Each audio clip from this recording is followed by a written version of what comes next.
சபாநாயகர் முடிவு பண்ணி கட்சி தாவல் நடந்திருக்கு அப்படின்னு சொல்லிட்டு அவர் வந்து உத்தரவு பிறப்பிச்சிட்டாருன்னா அவங்க எம்எல்ஏ பதவிகள்லாம் இது வந்து நிராகரிக்கப்பட்டுரும்.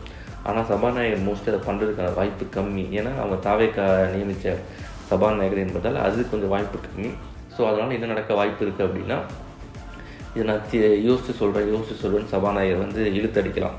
ஸோ அப்படி இழுத்தடிக்கிற பட்சத்தில் இபிஎஸ் அவர்கள் என்ன பண்ணுவாங்கன்னு பார்த்தீங்க அப்படின்னா, சுப்ரீம் கோர்ட்டில் ஹைகோர்ட்டில் போயிட்டு கேஸ் போட்டு வந்து என்ன பண்ணிடலாம், கட்சி தாவல் தடை சட்டம் மூலமாக வந்து அவனுடைய எம்எல்ஏ பதவியை பறிக்கலாம். ஏற்கனவே வந்து வட மாநிலங்களில் நடந்திருக்கு, இது மாதிரி ஒரு சம்பவம் நடந்திருக்கு. ஸோ வந்து அதை மேற்கோள் காட்டி இபிஎஸ் அவர்கள் கேஸ் போட்டான்னா கண்டிப்பாக ஈஸியாக ஜெயிச்சிருவார். ஸோ வந்து அதனால் வந்து ஒன்று சபாநாயகர் முடிவெடுக்கணும், அப்படி இல்லைன்னா இபிஎஸ் அவர்கள் கேஸ் போட்டார்கள் அப்படின்னா சட்டம் பாஞ்சு எம்எல்ஏ பதவியெலாம் வந்து பிடிக்கிறாங்க.